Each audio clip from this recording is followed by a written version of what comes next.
"You stay right there for me, you filthy black trash," Reed shouted, yanking Aaron's shoulder as if he wanted to tear her uniform apart. He spat on the ground and growled, "This soldier's uniform is not for your kind. I'm going to fix your face right here." Bam! The shove sent Aaron's coffee exploding across the pavement, and the crowd screamed. Reed pushed his face close to hers. "Today, you're not getting away." But just as he raised his fist to punch her, beep, beep, beep, a sound from Aaron's pocket echoed like the activation of a bomb. She lifted her radio, her voice cold enough to freeze the air. "Order received. Ready to deploy." The entire street fell silent. Reed stepped back, his face draining of color as he realized he had just laid hands on Lieutenant Colonel Aaron Lewis, commander of the SEAL team. Nothing will end here. The story is only beginning, so leave a comment and follow to see how this will turn out.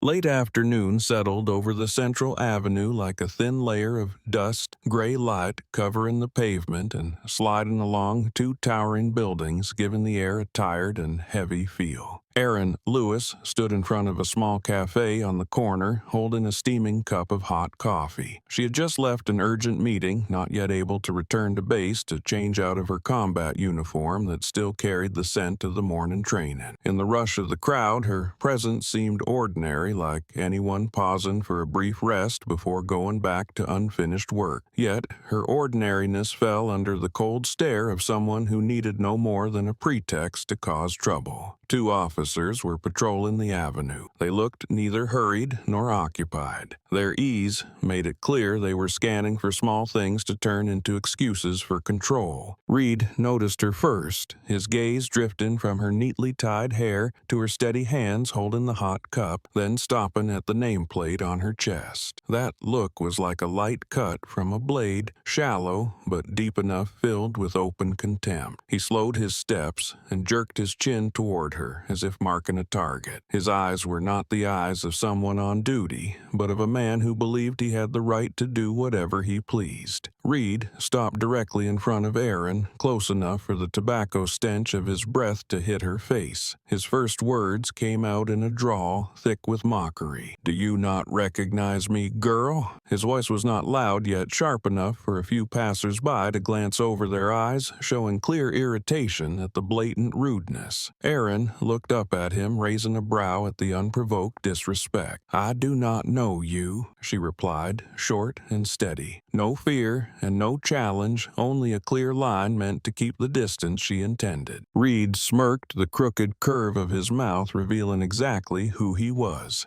"Someone like you dares forget me." He emphasized each word, forcing a grimness in his tone meant to wound, but Aaron stayed silent. Her stillness was like a stone wall turning his hostility back on him with bitter echo. Not wanting to engage, Aaron shifted slightly to the right and stepped away from his line of confrontation. She did not try to act tough or strike back with words. Her calm was a choice, the kind chosen by those who had faced real conflict. A few pedestrians slowed, some even stopped, clearly sensing the tension. Reed noticed. He could not accept being ignored, especially by a black woman. The way he stomped forward and blocked her path showed his anger flaring hotter. "I did not tell you to leave," he said, his voice dropping, losing the teasing edge and turning into false authority. The words tightened the air like a drawn cord, making the space around them suddenly feel thick. Aaron stopped. She could feel the confrontation Reed was forcing onto her. On the street, dust still drifted and gray light still pressed onto the sidewalk as it did every day. But the air between them was completely different, pulled tight, like a string twisted close to snapping. The crowd around them grew, phones lifting into view as a natural reaction of the era, not interference but a silent ring closing in around the two of them. Reed stepped another half step, his eyes sliding along Aaron's face as if searching for a weak point to strike. Aaron stayed steady, standing straight without moving forward or backward, and the way she looked at him suggested she was assessing danger, not feeling fear. The silence between them was not empty. It was heavy like stone and pressing as if ready to erupt at any moment. And then, as the moment stretched on and the tension thickened enough to make any onlooker shiver, Reed tilted his head and narrowed his eyes like a predator seeing prey standing exposed. No more insults, no shouting, only that stare, deep and sharp and loaded with intent, as if he were telling himself that the person before him was not human, but something to absorb his irritation. The air darkened. Storefronts still glowed with pale yellow lights and traffic still moved, but it felt as if the whole street focused on that single moment. A beast had just chosen its prey, and that prey, Aaron Lewis, stood there with a calm so steady it unsettled the one facing her, though Reed was not unsettled, only more provoked. That moment marked the end of peace and the beginning of a chain of conflict Reed would not be able to control. And he still did not know the woman standing before him was not someone who could be broken as easily as he believed. The air on the avenue still carried the heaviness of the moment when Reed blocked Aaron like a wall planted in the middle of the street. The crowd had grown partly out of curiosity and partly because they sensed something wrong forming before their eyes. Secret glances, broken whispers, and Aaron's unusual silence made the situation feel like water struck by a large stone, waves spreading outward though no one knew whether the center would sink or explode. Aaron held her coffee in her right hand, the liquid no longer steaming but still warm. She tried stepping left to shake off the officer determined to provoke her, but Reed spoke again, his voice carrying the contempt he had nurtured for years. One moment you act poor, the next you wear a soldier's uniform like you stole it. He looked at her clothing as if it were something dragged out of a trash heap. A few people nearby frowned but stayed quiet. Aaron answered with her usual calm, her voice not loud yet clear enough for him to hear. You have the wrong person. Reed let out a dry laugh. He looked her over from head to toe and shook his head as if she were performing a bad role he had seen too many times. Do not play dumb. Black folks like you are best at begging for pity. He stressed each word, spitting the insult, as if aiming to coat her face with it. Some people behind them stepped back at the blatant remark. A nearby woman tightened her grip on her purse, her displeasure obvious.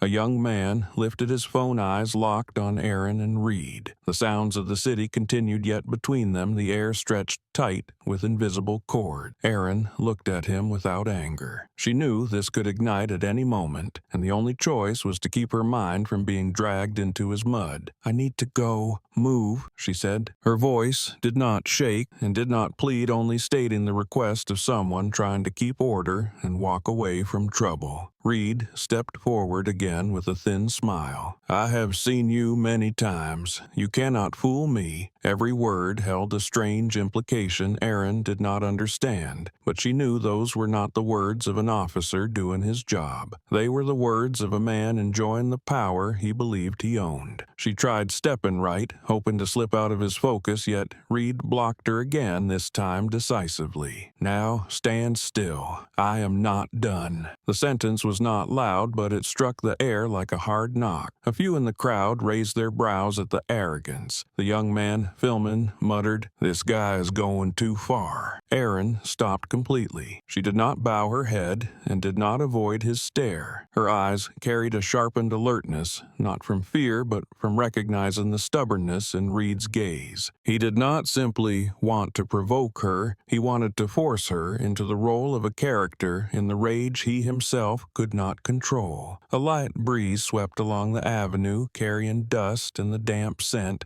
lingering on the pavement. Aaron kept her shoulders straight, not giving an inch, even though Reed stood close enough for her to feel the stench of his breath. The moment stretched, and the entire street seemed to hold its breath. Reed stared at her, his eyes marked by hostility mixed with a warped pleasure found in those who enjoy abusing power. He was waiting for her to react, waiting for the smallest sign to turn it into an excuse, and Aaron knew it well. But before she could say anything more, Reed tilted his head, his gaze sharpening like a beast that had just locked onto its target. Something was shifting inside him, something beyond the initial irritation spreading like a toxic wind ready to hit the person before him. Aaron stayed still. The crowd stayed still, and Reed watched her as if he were ready to tear apart the thin space left between them. A confrontation was forming. It had not exploded yet, but it was clear enough for anyone to see that this would not end here. And in Aaron's eyes, there was something Reed did not notice. It was not fear. It was a quiet warning meant for the man who had blocked her path a second time. And he had no idea that this very moment would open a chain of chaos he could never anticipate. The air on the avenue had already been tight, like a stretched string, but in an instant Reed snapped it with a burst of violence that startled even the people standing closest. He lunged a step toward Aaron, his movement rough and uncontrolled. His arm slammed into her shoulder with enough force to send the remaining hot coffee splashing outward, the paper cup spinning in the air before falling to the sidewalk, brown liquid streaking across the gray stone. A small gasp rose from the crowd. No one expected him to act so blatantly, especially in the open street before dozens of watching eyes. Aaron shifted back half a step, from instinct, not from losing balance, but because she had not anticipated the sheer force he used. Her body reacted like someone trained to handle far greater impact, yet surprise still flickered in her eyes. "What are you doing?" Her voice carried no shout, only clear surprise and alertness. A natural response when his action broke past even the most basic boundary between two strangers. Reed felt no shame under public scrutiny. He stood straight with a mocking curl on his lips, his gaze fixed on her military uniform, as if it were proof of some crime only he understood. "Seeing that uniform on you makes me want to throw you in jail." His voice cut through the traffic noise, cold and sharp, like a blade over-sharpened. He pointed at her chest without hiding his intent. "Since when did military gear end up on someone as worthless as you?" Each word carried anger, built over years, as though Aaron had wronged him long ago, though she had never seen him before. Someone nearby shook their head, another let out a frustrated breath, and a few people stepped out from the cafe behind them to watch. Whispers spread through the crowd like wind across dry leaves at the hint of fire. A young man muttered, "What kind of cop is this?" The comment was not loud yet enough for several people to nod. A woman near the curb tapped her phone rapidly, likely live streaming the incident. An elderly man with a cane squinted at Reed, his expression weighted with disappointment, as if witnessing the decay of a profession he once respected. Reed snapped toward the crowd, eyes blazing. "Shut it. Anyone talks again, and I will cuff the whole lot." His voice rose sharp and uncontrolled. The crowd stepped back half a pace at the outburst. It was clear he was losing control, and the more he lost it, the more he clung to the false authority he was swinging around. Silence settled for a moment, broken only by the hum of the city. Aaron watched every move Reed made, understanding the situation was slipping beyond a normal confrontation. She lifted her chin slightly, as if steadying her mind, but before she could speak, Reed stepped in again, bringing his face so close his breath hit her skin. "I have a reason to put you in your place." The words came out like a declaration of war, heavy with resentment rather than random impulse. The crowd fixed their eyes on the two of them, the scene resembling the moment people see fire touch dry grass. Everyone knowing it will flare, but no one daring to intervene. A few phones lifted higher, tense breaths echoed, and the woman from the cafe whispered to her friend that something was very wrong about this situation. Aaron kept her gaze on Reed. It held neither fear nor sudden defiance, but a rapid assessment. She sensed the air shifting toward danger, the way a seasoned soldier recognizes the scent of a battlefield before the storm breaks. Her eyes paused for a moment when Reed's words brushed against a part of her past she could not identify. The way he spoke and looked told her he was not just another officer abusing authority. authority. Something else fueled his hostility, something she could not yet define but instinctively knew would drag chaos behind it. The tension between them tightened another notch as if the ground beneath their feet were slowly opening. And in that final moment, in the middle of the crowded street, Aaron understood this would not end with a violent shove or an insult. It was only the beginning. Her eyes reflected a deep, sharp alertness, like polished metal warning Reed that every step he took from here would not be a step he could take back. The late afternoon wind swept across the avenue, carrying a chill that rustled the leaves along the roadside trees. Gray light reflected on the two faces standing opposed, one filled with hatred and the other holding steady calm, even as the situation grew harder to predict. The pressure between Reed and Aaron made the space feel smaller, the sounds of the street fading until only the rising wind seemed to slice through the tension between them. Reed stepped another half step, his face so close Aaron could see each heavy breath. He lowered his voice, which only made his words more venomous. "Years ago, my mother forgave you, but I will not." His voice was rough-soaked in long-buried resentment now spilling out. The words cut into Erin's composure. Though she kept her expression steady, a flicker of surprise and caution surfaced when she asked, slow and clear, "You are Mika's son." He did not answer immediately. Reed clenched his jaw muscles, twitching as if swallowing emotions bottled for too many years. The wind shifted his hair aside, exposing eyes reddened with anger. "My mother ended up in a wheelchair because she had to dodge your car," he said, each word wrung out in bitterness. "Her life was ruined from that day." His voice no longer held the taunting tone from minutes earlier, but the rawness of an old wound torn open, and the person before him was the one he blamed entirely. His eyes darkened as if the past had trapped him so deeply he could no longer tell truth from the distorted memory created. Erin drew in a short breath. She remembered that day clearly. She had been driving at the proper speed, and Mika had suddenly changed lanes while on the phone, forcing a split-second evasive move. The investigation later confirmed she was completely innocent, but she had never viewed the incident as a matter of winning or losing. The guilt she felt over the woman's injury had followed her for years, even though it had not been her fault. She looked at Reed, not defensive, but honest and unflinching. "The police ruled me innocent," she said. Her voice held no challenge, only the truth, carrying the quiet regret of someone who knows certain losses stay in another person's life like a shadow that never lifts. Her answer only ignited Reed further. "I do not give a damn about the law," he snapped, his voice rising, then dropping as frustration twisted deeper. "I care about revenge." The statement stirred the crowd. A young man shook his head and murmured to someone beside him, "This is personal now, not duty." Others stepped back, but did not leave. They sensed the danger taking shape in Reed's demeanor, and what they were watching was no longer an officer doing his job, but a man letting emotion push him past the boundaries of the law.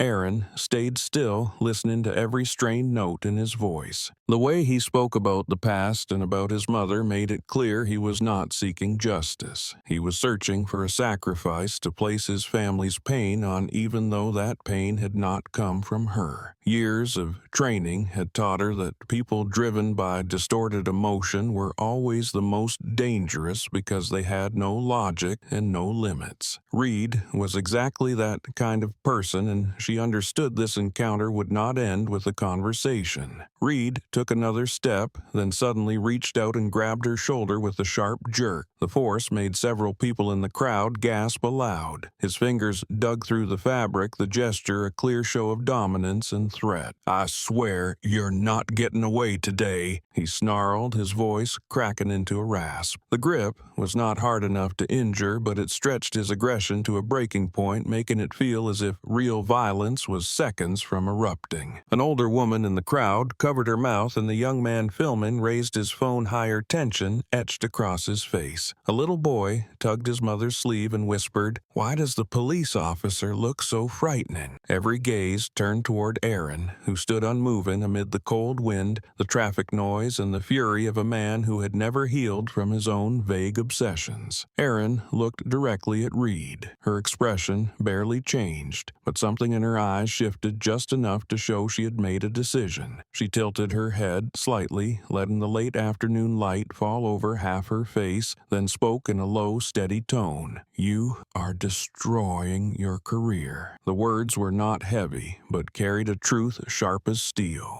They were not a threat, but a warning aimed at someone sprinting toward the cliff he had dug for himself. The crowd fell silent again, as if waiting to see whether that warning would make Reed step back or push further. His eyes twitched at her words, a flicker of confusion flashing like a quick spark, but a second later it vanished under the same simmering anger. He tightened his grip as though clinging to a sense of control. In that moment, everyone understood the situation had moved far beyond anything normal. The street seemed to hold its breath, waiting for what would happen next. And Aaron knew this was only the first step into the storm Reed was about to throw himself into. The cold wind lingering on the avenue had not yet faded when a police siren cut through the heavy air, making the crowd hold its breath. A patrol car stopped at the curb, and from it Caldwell stepped out with the confidence of someone who believed he had arrived just in time to back up a fellow officer without bothering to understand what was happening. Even from a distance, he saw Reed gripping Aaron's shoulder, saw the crowd, saw the disgust in a few faces turned toward Reed. But instead of questioning anything, he let out a short, sharp, crude laugh. "Well, is this colored woman cosplaying a soldier?" he said, as he walked closer, loud enough for several people to groan in irritation. Caldwell's eyes drifted over Aaron's uniform with the same contempt he used on anyone he considered beneath him. His tone made people nearby grit their teeth, while Reed puffed up as if reinforcements had arrived to justify his behavior. Aaron did not step back, even though only a few paces separated the three of them. She looked at Caldwell, then at Reed, and spoke in a steady, low voice. "You are abusing your authority." The statement made several people in the crowd nod. Reed reacted as if gasoline had been thrown on him, his face flushing with outrage at having his power challenged. "You have no right to say the word authority to me," he shouted. The words were not just anger, but a confession of how he saw her not as a citizen and not as an equal. People in the crowd began murmuring about recording more evidence phones lifted higher, zooming in. They understood this had already gone far beyond a routine check. Reed could not contain the fury spreading across his face. His fist tightened, the muscles in his arm rising like taut cables. A gust of wind swept dry leaves along the street, but could not sweep away the violence gathering in him. He screamed as if reason had snapped. "I am going to fix your face." And with that, the punch came. No warning, no hesitation, only a reckless forward drive loaded with his full weight. The crowd gasped at the speed and abandon behind it, while Caldwell simply watched as if waiting to see how Aaron would be hit. But Aaron did not wait for the blow. As the punch shot toward her, she turned with a smooth, precise shift, her shoulder angling just enough for the strike to slide past, brushing only her sleeve without harm. The movement was clean, quick, and natural enough to leave several people staring open-mouthed. Caldwell let out a sound almost caught in his throat. He stared at Aaron in disbelief. She dodged too fast, he said to Reed loudly. "Is this woman trained in fighting?" His shock was obvious, and Reed did not need to hear every word to feel his own face darken in rage. He looked at Aaron as if she had insulted him simply by defending herself on instinct. Reed's missed punch did not snap him out of it. It only drove him further into fury. "You dare dodge me!" he roared, his voice crashing against the pavement and echoing back like the growl of a cornered animal. Several people in the crowd began showing signs of fear, some stepping back, some gripping the hands of their loved ones as if bracing for what might come next. Everyone understood that a police officer acting like this was not normal, and what made it worse was the fact that he had the authority to carry weapons. Reed stepped back half a pace, not to calm himself, but to escalate. His hand shot down to his belt in a sharp motion, and he pulled out a baton. He raised it, hatred burning in his eyes, his voice breaking into jagged pieces of violence. "Disobeying an order, huh? I will break your arm right here." The words sent a tremor through the crowd. A few small screams rose, and the young man recording trembled as he held his phone tighter, realizing he might be capturing evidence of something far more serious than a confrontation. Erin looked at the baton lifted toward her, her expression free of panic. Her focus was deep and steady, like still water before a surge. She understood this moment pushed the story toward a point Reed could never step back from. Her breathing stayed even, her stance firm on the pavement, and the way she stood showed that although she never wanted the situation to escalate, she had the skill and composure to respond when there was no longer a way to avoid it. Reed, meanwhile, saw nothing but the shape of a hatred he had carried for years, even though the truth had never once been on his side. In his eyes, this was the moment to avenge his mother, to avenge the wounded ego he had tied to a memory warped by time, and that made him more dangerous than ever. In that moment, under the cold afternoon wind and the tense stares of the entire street, Reed's actions crossed a line with no return. All that remained was to see whether he would truly strike or whether someone around him would pull him back from the worst mistake of his life. Erin remained where she was, unmoving, her gaze locked on Reed, sharp yet calm, like someone who had already seen the next few seconds unfold. She was ready while Reed hurled himself into a rage he no longer controlled. And in that split second, everyone watching knew the story had just entered a new chapter 1, where violence was no longer a threat, but already within reach. The air on the avenue tightened after the moment Reed raised the baton. Whispers, shifting footsteps, and rising worry spread through every glance. The crowd was no longer just watching. They were following every breath of the three people at the center of the chaos. Some covered their mouths, others clutched their phones, and children were pulled back by adults as if one wrong movement could unravel everything. Reed stood with the baton held high like a threat suspended in midair, while Erin held her ground, her eyes fixed on his movements. Just as the street seemed on the verge of erupting, a small sound broke through so faint it could have been imagined, yet clearer and more deliberate than anything around them. Beep, beep, beep. The sound came from Erin's breast pocket. The closest onlookers flinched because it was unlike a normal phone alert. It was sharp and precise, the tone of specialized equipment. Reed frowned his grip on the baton, pausing for a few seconds. "What is in your pocket?" he growled, not out of concern, but out of the feeling of being challenged. In his mind, anything that emitted an alert tone was suspicious because it did not fit the image he had forced onto her. A man, standing a few steps behind Erin, blurted in confusion, "That sounds like a military radio signal." His words shook the atmosphere more than Reed's earlier punch. Several people nodded as if confirming what they too sensed. Phones lifted closer, trying to capture the sound and make sense of what was unfolding. Curiosity mixed with tension until the entire street seemed to stop moving. The beeping continued, steady and serious, signaling something far more important than the confrontation itself. To the right, an elderly man with a silver beard, thin frame, and sharp eyes that spoke of years in the military stepped forward slightly to study Erin's uniform. He looked at the stitching along her shoulder seams, then at the details on her cuffs. After a few seconds, he narrowed his eyes and said loudly enough for Reed and everyone nearby to hear, "Look at the stitching on her jacket. I served. She's not standard issue." The certainty in his voice made some people gasp and others step back, suddenly aware they might be standing too close to something far bigger. Reed snapped his gaze toward Erin, his eyes shifting from hostility to caution. Yet,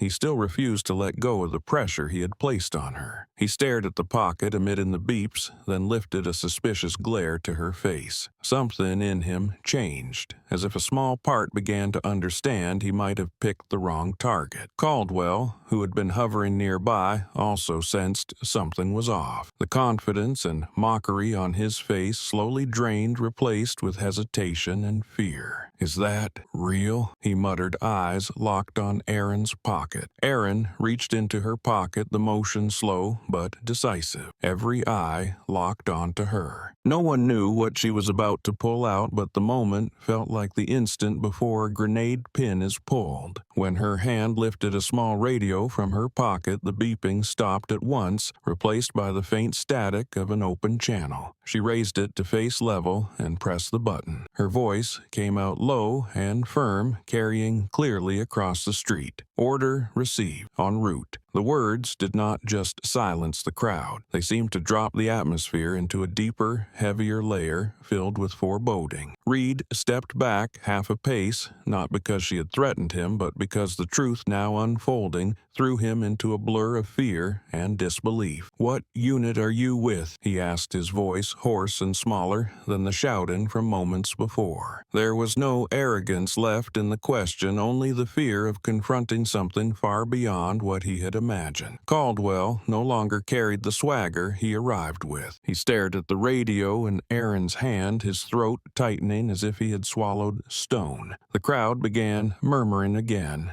but this time not from outrage at abusive power. It was because they sensed the woman being bullied by two officers had a completely different identity than they assumed. Phones lifted higher, screens glowing across faces, amplifying the tension in the scene. Aaron did not look at Reed or Caldwell. Her gaze stayed forward as if calculating how long it would take to leave and reach the destination tied to the order she had received. The way she stood, held the radio, and spoke carried the presence of someone who had faced far more dangerous situations, and that alone deepened the unease in the two officers facing her. The atmosphere shifted. What had been one-sided hostility was becoming a tense anticipation. The onlookers sensed they were about to witness a truth even Reed was not prepared to face. The wind grew sharper, carrying a faint metallic scent from the radio in Aaron's hand, and in that moment stretched thin like the surface of water before a storm. Everyone understood this was no longer a simple confrontation on a sidewalk. It had become something larger, deeper, and was about to turn into a chapter none of them expected.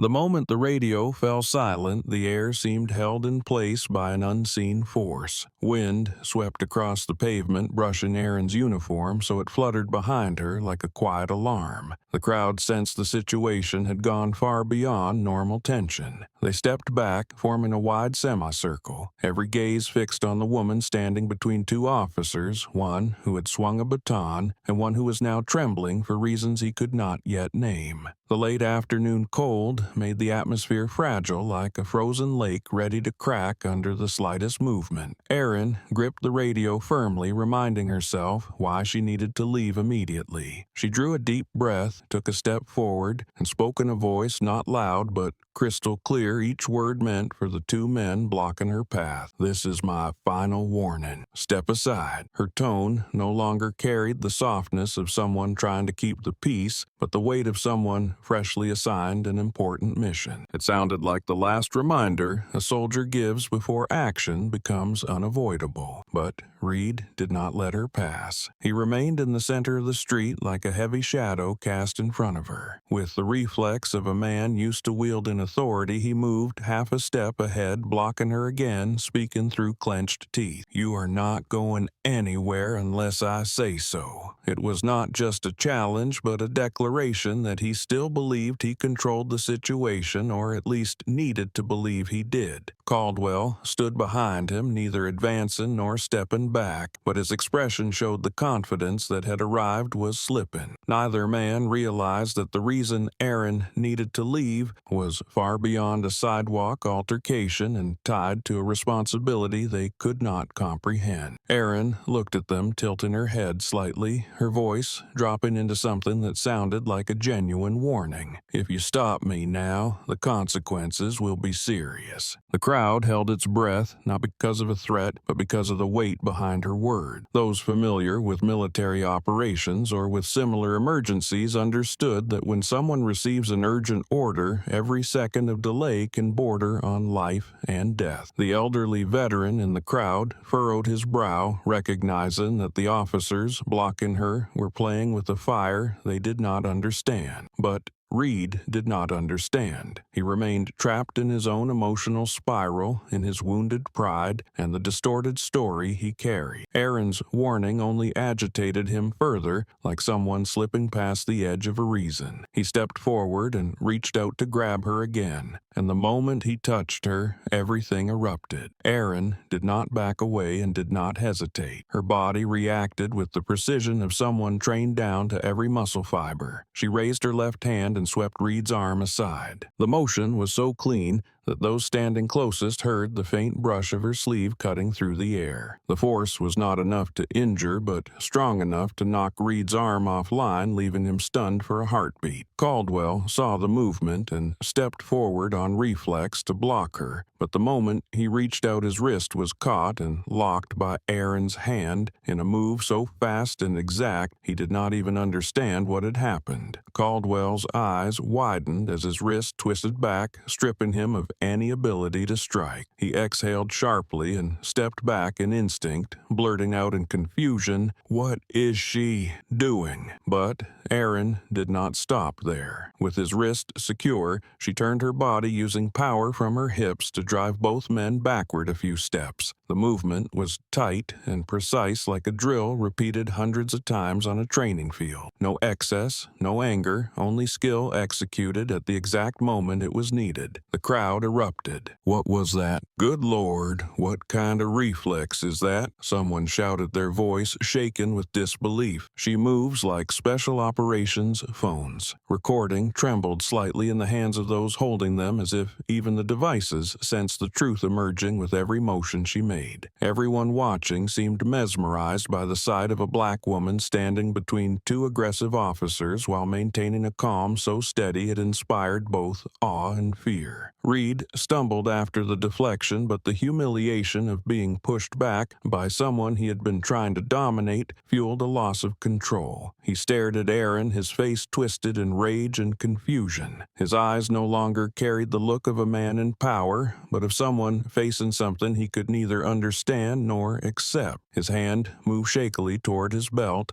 a reflex born from the panic of losing control. The entire street fell silent when his intention became unmistakable. He was drawing a gun. Small screams rose from the crowd. A woman pulled her child close. The man recording stepped back but kept his phone steady. The elderly veteran stared wide-eyed, his breath catching, as he realized the moment had moved far beyond any civilian dispute. Reed pulled the gun from its holster, his hand shaken so badly the muzzle drifted left before he forced it back toward Aaron. He screamed, his voice cracking in the wind. "Tell me, who are you?" His question hung in the air like an admission that in his eyes she was no longer the ordinary woman he thought he could intimidate. She had become his fear born from not being able to read her, not being able to understand her strength, not being able to control what was unfolding. Aaron stood facing the gun less than 3 meters away, not stepping back, not trembling, her gaze steady and deep, as if Reed were the one cornered. And in that moment, just before the truth revealed itself, the entire street understood they were witnessing a confrontation no one could stop. The next morning, the police station sat under an atmosphere so dense it felt as if invisible curtains had been drawn over every exit. Rumors of the incident from the day before had spread fast enough that everyone in the building had heard pieces of it, each person adding a detail. And though no one knew the full truth, their faces showed this would not stay an internal matter. Reed was called in earlier than usual. As he walked down the long hallway toward the meeting room, he felt the eyes of his colleagues on his back filled with curiosity and caution. He had never seen them look at him like that, as if he had become the source of trouble no one wanted to touch. When the door closed behind him,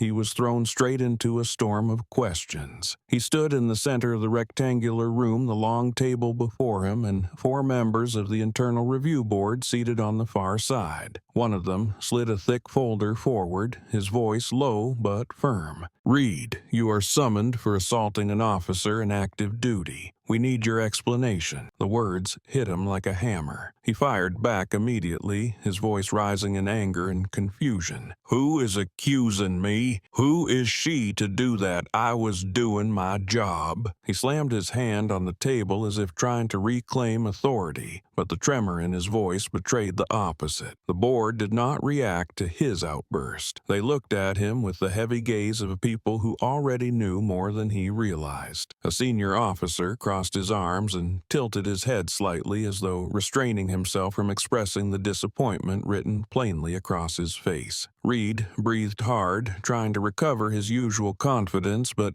images of the confrontation replayed in his mind with painful clarity, making him feel as if his own memory had turned against him. Silence stretched across the room, tightening his nerves. He glanced from one person to another, trying to understand what was happening, when suddenly the sound of the door opening broke through. The meeting room door swung inward gently, but enough to draw every gaze. Light from the hallway spilled in, and the silhouette that stepped inside made Reed freeze. Erin entered, her face no longer marked by the dust of the street, her uniform crisp, her expression sharp and calm enough to make the room seem smaller. Reed's mouth fell open, but no sound came out. He did not understand why she was here, why she walked into the room with the confidence of someone who needed neither excuses nor defenses. Everything about her reflected a level of authority he had never seen in anyone on the street the day before. He swallowed, a chill crawling along his spine. One of the officers stood and gestured toward the chair across from Reed. "Thank you for being on time, Ms. Lewis,"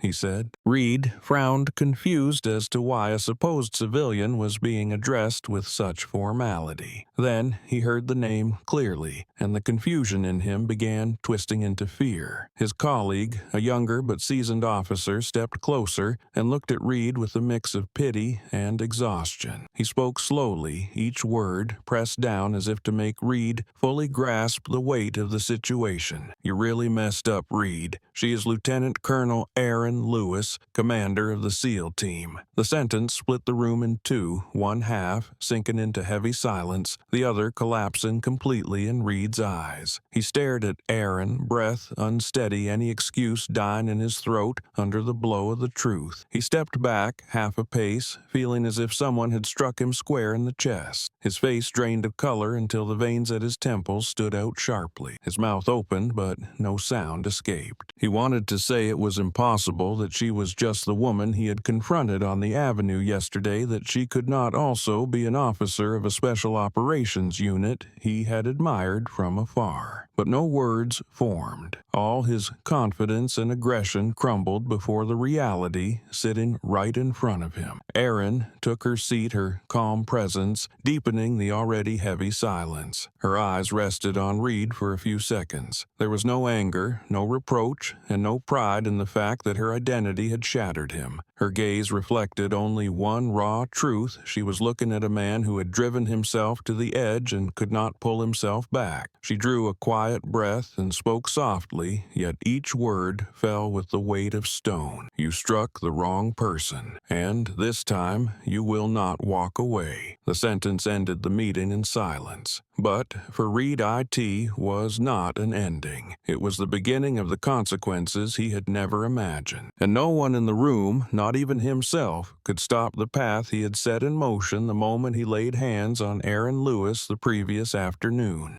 The hallway of the police station that morning was unusually quiet, not with the calm of a new day, but with the heaviness of people realizing something serious had officially begun. The meeting room door opened slightly, the soft scrape of its hinge sounding like a signal. Erin stepped out, her face composed as if yesterday's street confrontation had never happened. She closed the small folder in her hand, her grip tightening for a moment before relaxing with the controlled steadiness of someone someone long trained not to let emotion leak into her work. The officers lining the hallway looked at her with a mixture of respect and shock. Only hours earlier, they believed she was just a civilian caught in Reed's aggression. Now, they understood they were witnessing someone with far greater rank and responsibility than they had imagined. Reed stood not far from the meeting room door. He leaned against the wall, his face drained and his eyes unable to adjust to the truth that had just been laid bare. His legs felt weak enough that when Aaron walked out, he involuntarily slipped half a step, gripping the wall, as though he needed it to stay upright. The first thing he managed to say was not an apology nor regret, but a stammer soaked in panic. No way, she was just some black woman pretending. His voice shook thin as thread echoing down the wide hallway and sending a chill through anyone who heard it. He never finished the sentence because it was cut off abruptly. A senior officer, someone Reed once respected, stepped forward and grabbed his shoulder. His glare was so stern that Reed could not lift his head. "Shut it, Reed. You struck a SEAL commander. This is no longer internal." The words were not loud, but their weight silenced everyone nearby. Spoken by someone with authority, the truth hit Reed like a hammer hammering directly into his skull. He stared at the tile floor, his breath turning ragged as though each syllable had slammed into his chest. He knew he had messed up, but hearing it confirmed by someone else turned it from a vague fear into a steel trap locking around his life. Erin stood there watching him, but her eyes held no anger and no sense of triumph. She did not look at him as an enemy. She saw him as a symptom of a sickness the system had allowed to rot for too long, a sickness of unchecked authority, of prejudice rooted so deeply it blinded its host of people who believed they had the right to judge and punish others according to their own emotions. She stepped closer, not enough to intimidate, but enough that he had no choice but to hear her. "You thought you could hit me because I was weak or because I am a black woman?" Her voice was low and steady, not accusatory and not mocking. It sounded like a question meant to reveal whether he had the courage to face what he had done. Reed lifted his face, and the fear flooding his eyes made even those who disliked him flinch. I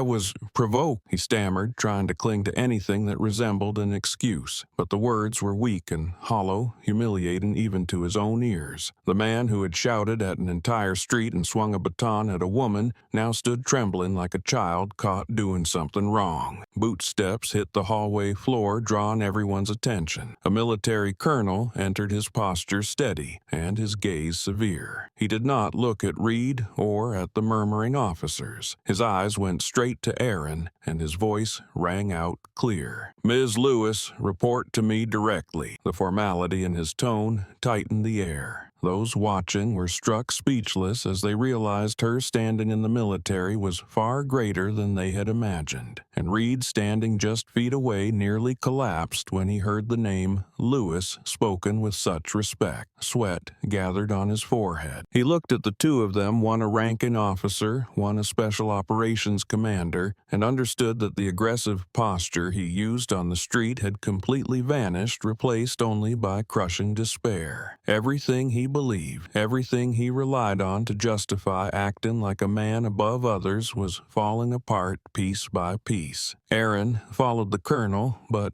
before passing Reed, she stopped. The moment froze him in place. She tilted her head slightly, her voice not loud but sharp enough to cut through the entire waiting area. "Yesterday, I warned you not to block my path. Now I warn you for the last time. Prepare to face the law." It was not a threat, but a fact spoken with such quiet certainty that it felt colder than any shout Reed had ever heard. She walked away, the colonel following. Their presence moved past like two strong currents, leaving Reed standing motionless in the pale morning light. All his bluster meant nothing now. Every excuse he might have used had lost its power. He watched Aaron's silhouette fade, and in one of the rarest moments of his life, his arrogance dissolved into an unconscious plea. "Please do not destroy my life." The words were not directed at anyone, yet everyone heard them. No one responded. Only the heavy silence of witnesses remained, and the retreating figure of the woman he once belittled was walking toward a world he would never reach. The next morning, the city woke in an unusual state of chaos. Digital newspapers updated nonstop, social media notifications flashed endlessly, and comment threads poured in like a flood. No one had predicted that a video of Reed punching Aaron on the Gray Avenue would spread that fast. It leapt beyond the neighborhood, beyond the city, into community groups, military forums, and channels discussing racial injustice. Within hours, the shares had reached millions. Screenshots of the video, especially the moment Reed's fist shot forward, spread across every platform. Soon after, the hashtag #JusticeForAaron appeared, rising to the top of the trending board. It was no longer the story of a bad afternoon, but a national debate on abusive power and ingrained prejudice within parts of law enforcement. In the footage, people could clearly see Reed pressing into Aaron's space, see the way she dodged his punch by a hair, and see the moment he drew his gun with a trembling hand. Even before her true identity became known through the morning news, his actions alone were enough to ignite public outrage. Comments flooded in. A racist cop. He nearly shot an unarmed woman. If civilians had not filmed it, he would have blamed her for everything. And when information about Aaron surfaced, the anger surged even higher. News programs opened their morning broadcasts with footage from the avenue. Anchors spoke with grave voices announcing that the woman assaulted the day before was Lieutenant Colonel Aaron Lewis, commander of a SEAL team, one of the most elite units in the military. The news spread like a spark catching dry grass, setting social media ablaze. No one could view it as a simple altercation anymore. Several commentary channels, even brought in veterans and those who had served, shared the same conclusion. If she were not highly trained, we might have seen a shooting in the middle of the street. He could have taken the life of a special operations officer just because of racial prejudice. Meanwhile, Reed sat in an interrogation room at the station. He slammed both hands on the table hard enough to shake the chair behind him. The red marks across his face came not from shame, but from anger and panic. They are seeing only one side. She disobeyed an order, he shouted, his voice hoarse and tangled with the frustration clawing up his chest. He tried to pull back the image of himself as a strong officer, tried to convince himself that the video did not tell the full story. But even as he clung to that thought, his eyes betrayed the fear he could no longer hide. Across from him, the investigator sat silent for a few seconds before speaking. He looked at Reed with a mix of disappointment and cold detachment, as if he were not talking to a colleague but to a man who had destroyed his own career. She was responding to a national mission order. "Do you understand what you just did?" His voice was not loud, but it carried the weight of an indictment. A national mission meant that even if she had not said a word, any interference carried consequences far beyond anything Reed had imagined. And the fact that he had drawn a gun on her, even without firing, was enough to shake the entire system. Reed opened his mouth, but nothing came out. He understood exactly what the investigator meant. If a high-ranking SEAL officer was endangered inside the city, the situation would not remain local. It would trigger investigations from the military, from the Department of Justice, and from the media. And as the person who caused it, he had nowhere left to hide. Meanwhile, in a television studio, Aaron appeared for a short interview. Unlike many victims who showed exhaustion or anger, she sat upright, her gaze steady as always. No trembling, no dramatic expression, only the calm of someone who understood what had happened and what would follow. The host asked how she felt about the viral video. She did not answer immediately. She drew in a quiet breath before speaking. "The issue is not that I am a SEAL. The issue is that yesterday I was just a black woman standing on a street and almost died because of prejudice." The studio went silent. It was not a boast about rank nor a shield of authority. It went straight to the heart of the problem, the real reason the public was enraged. In that moment, viewers sensed she was not speaking for herself, but for everyone who had faced similar situations without evidence or without the means to defend themselves. It was a reminder that forced reflection. As the interview neared its end, a reporter from the back raised his voice, curious and tense.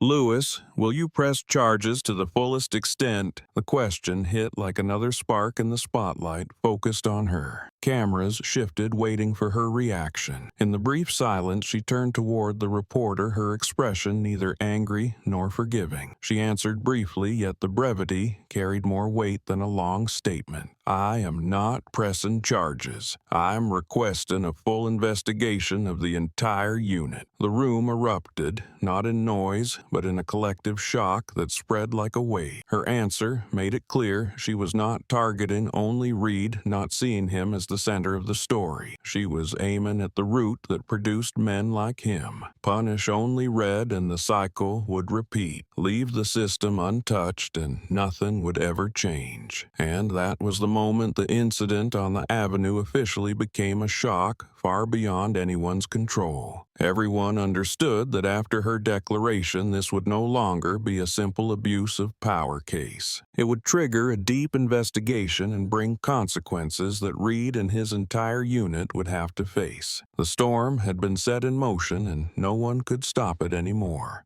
The next morning, the main conference room of the police department sat under an unusual silence. Heavy curtains were drawn tight, with only thin slits of pale yellow light slipping through and sharpening the tension in the air. At the center, a long table was covered in files, not the thin folders used on ordinary days, but thick stacks, with edges curled from being opened again and again. The inspection board sat in a row, their faces weighed down their eyes, reddened from staying up all night reviewing every piece of data tied to Reed and Caldwell. They knew this investigation would not stop at an assault case. It might expose a far deeper flaw in the entire system. No one wanted to be accused of covering up, yet none of them wanted to be dragged into the fallout if the situation grew too big. An inspector stood and opened the first folder. Records of Reed and Caldwell over the past 3 years. His voice was steady, but each line grew heavier. There are more than 12 complaints from black residents that were ignored. Heads turned, brows tightened. 3 excessive force incidents, all marked insufficient evidence to charge. 1 suspected report alteration. Every number felt like a needle pushing into the room's already anxious atmosphere. At the mention of the altered report, a female inspector exhaled sharply, resting her hand on her forehead as if steadying herself. Rumors were one thing, but seeing the numbers in black and white was a different story, a story no one could overlook any longer. A superior's voice broke through, carrying an unhidden confusion. Good Lord, how did no one review these? The question sought no answer because any answer would be useless now. The room fell silent again, a long, heavy silence filled with unease. Everyone present understood that with the military and media involved, anyone who had ever approved these files risked being pulled into the chain of accountability. No officer wanted that. No one wanted their name appearing in a national investigation for ignoring obvious warning signs. The meeting room door opened. Erin stepped inside with a short folder in hand. Though she was not wearing the layered uniform from the previous day, her calm, focused presence made the entire room straighten instinctively. A few officers rose as she passed, not out of respect for her rank alone, but for the composure she had shown when facing 2 armed officers under terrifying circumstances. She took the prepared seat, opened her notes, and looked directly at the board. The chairperson asked her to recount the incident. Erin did not circle around, did not lengthen her testimony. She spoke slowly and clearly as if replaying the scene through her own eyes, each detail solid. He did not just strike me. He struck at the honor of the United States military. The room shifted slightly, not because they were surprised, but because the statement highlighted a severity beyond a personal assault. Reed had attacked an officer en route to her mission assignment. It was an offense against the integrity of the National Defense Force, and that could not be taken lightly. Erin continued. And, worse, he struck an innocent citizen. The statement made several people lower their head. No one dared look up and meet her calm but steel-sharp eyes. In the center of the room, the young officer parted his lips, as if to speak, then closed them again when he realized any defense now would sound hollow. The inspection board exchanged glances. One member rose and signed the recommendation form. We unanimously suspend Reed and Caldwell pending a full internal investigation. His voice was firm. The others signed in turn. With a few strokes of ink, the two men who had strutted arrogantly on the avenue were pushed outside the protection of the department and forced to face consequences they never thought would reach them. As the decision was announced, two duty officers entered and ordered Reed and Caldwell removed from active areas. Reed was taken out first. His face was flushed, his eyes swollen from lack of sleep and panic. The rustling of papers on the table had not even settled before he erupted like an animal cornered. "I am not letting some woman ruin my life," he shouted, his voice cracked with both fury and despair. A few people flinched at the force of his words. Caldwell stood behind him, his face pale. Though he had also been suspended, he understood Reed was digging his own grave deeper. He watched him with silent worry, but Reed did not see it. He kept yelling as if volume could hold on to the last scraps of power slipping from his grip. Erin did not react to his outburst. She stood, gathered her documents, and did not look at Reed even as he shouted at her as though she were the source of all his downfall. In her eyes, he no longer held the power to threaten her life. He was merely a clear symptom of a system warped from neglect, a system that had left its doors open too long and allowed people like him to believe they could act without limits. She walked out of the room, leaving behind the heavy footsteps of Reed being forced in the opposite direction and a room full of people who felt both relieved and unsettled, aware that this investigation was only beginning. No one left their seat right away.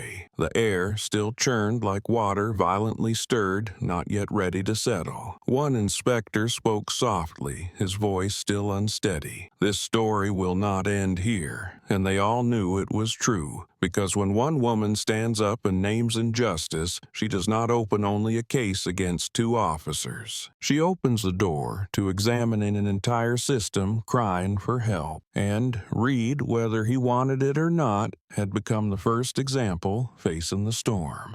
The afternoon moved slowly through the hospital, 2 blocks from the city center. The last light of day stretched across long hallways, reflecting off glass before fading like the tired breath of a place holding too many unspoken sounds. Reed walked quickly over the polished tiles, his footsteps fast, but stripped of their usual confidence. His shoulders drooped, his police uniform taken earlier that morning, and he wore an old gray jacket as if trying to hide the chaos closing in on him. He headed for his mother's room, clinging to the hope that something there might lift him from the feeling of drowning. The door opened with a soft creak. Mika lay propped against her pillows, a white blanket covering legs that no longer felt anything. When Reed appeared, she turned toward him with eyes softened by years, but lined with a fatigue he had never bothered to see. He strode to her bedside and spoke before she could. "Mom, she tricked me. She humiliated me." His words spilled out as the stones dropped at her feet, begging her to share the weight, to take his side, to turn the guilt gnawing inside him into something easier to bear. His voice tightened, not from pain, but from the need to speak fast before his emotions cracked open. Mika sighed, her gaze dimming at the sound of his voice. Her sadness was not the sadness of a mother watching her son disgraced. It came from knowing this moment would arrive and knowing it would hurt more than any injury she carried. She lifted her hand to reach for him, but he had already turned away, chasing the anger rattling through him. "I was humiliated in front of everyone. They posted it everywhere. Do you know who she is? Lieutenant Colonel Erin Lewis, SEAL Commander. But she fooled me from the start, played the victim, and made me look like the monster. She heard every word, but what she felt was the truth he did not know." She raised her eyes to him, her voice low, no longer strong enough to hide the exhaustion of 5 long years. "Reed." She said his name slowly, as if calling a child standing too close to a cliff. "That accident was not her fault. I lost focus when I answered the phone." Her thin hand trembled on her blanket. "I never blamed her." Reed froze. He spun toward her, eyes widening as if she had said something impossible. "What did you say?" His voice cracked like glass hit in the floor. "You do not blame her. You cannot walk, and you say it was not her fault." He gripped the side of the bed, his hand shaking, breath thinning under anger, with no place to go. Mika watched him. For a long moment, her eyes hollow with regret she had carried alone. "I answered the phone.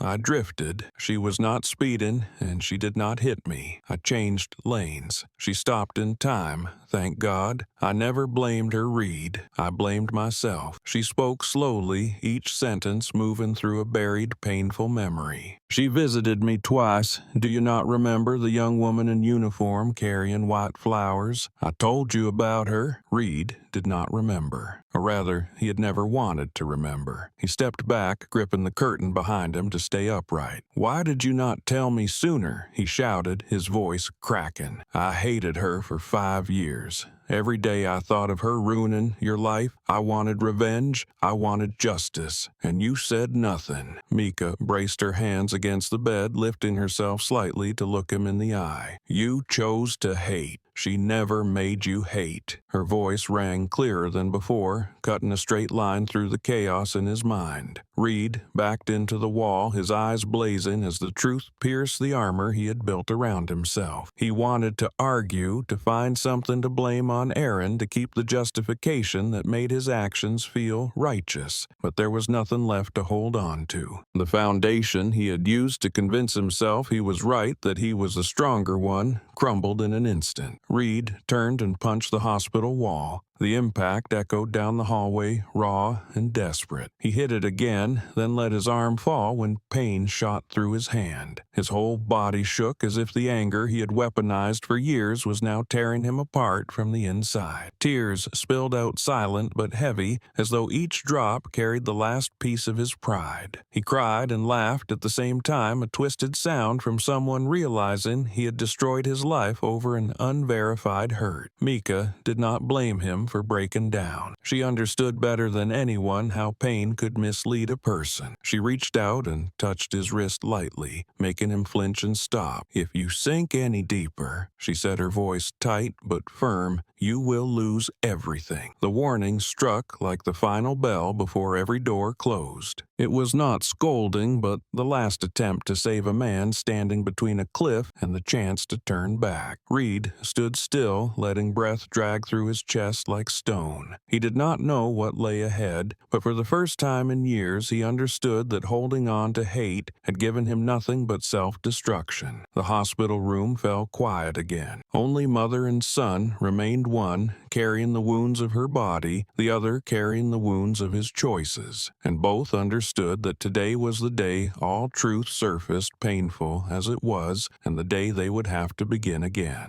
The morning at the SEAL compound carried its own steady rhythm, quiet, yet filled with the underlying force moving through every corner of the vast grounds. The helicopter hum from the distant landing pad pulsed like the heartbeat of the base, steady and weighted. Blue and white flags snapped in the wind, early sunlight glinting off steel buildings until their surfaces shone. Aaron stepped through the main gate with a straight posture and firm stride, even though she had not slept fully after spending the night writing reports and preparing for the day ahead. There was no trace left of the dust from the confrontation on the avenue, only the calm resolve of someone who understood she was facing something far larger than herself. As she walked down the main hall, the guards lifted their eyes, not questioning her, but showing unmistakable respect. News of yesterday's incident had reached the base long before she did. No one said anything, but a special operations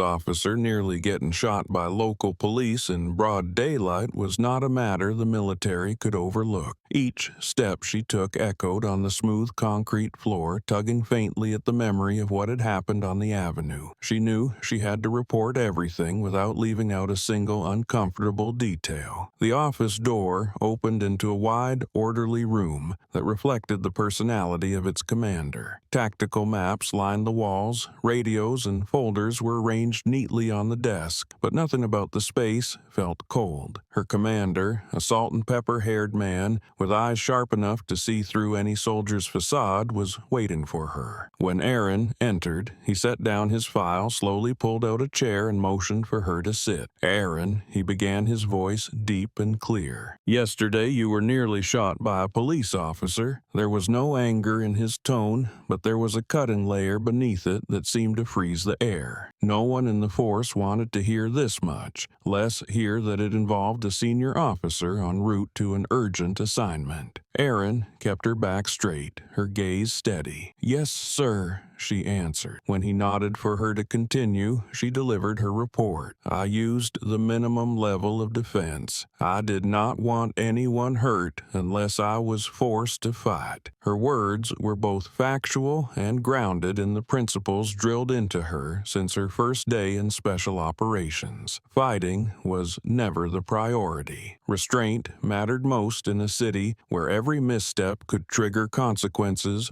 far beyond control. The commander listened, watching even her smallest movements to judge whether she had been shaken by yesterday's chaos. But Aaron remained balanced, the posture of someone who understood both strength and limits. When she finished, he laced his fingers together on the desk and exhaled slowly. "Good," he said. "You handled it according to civilian engagement protocol. But what concerns me is the way he drew the gun." He lifted his eyes to hers. "He really could have killed you, Aaron." The statement silenced the room. Another SEAL officer seated in the corn taking notes looked up and spoke softly. "You handled it like a real SEAL. Control in chaos. Not many people can do that." His tone carried genuine respect, not polite flattery. A few officers behind him nodded subtly, their eyes expressing what words rarely manage to convey the respect of those who know the cost of staying calm in danger. Aaron paused for a few seconds, her gaze drifting to the window where sunlight spilled across the helicopter pad. "I know," she said, "but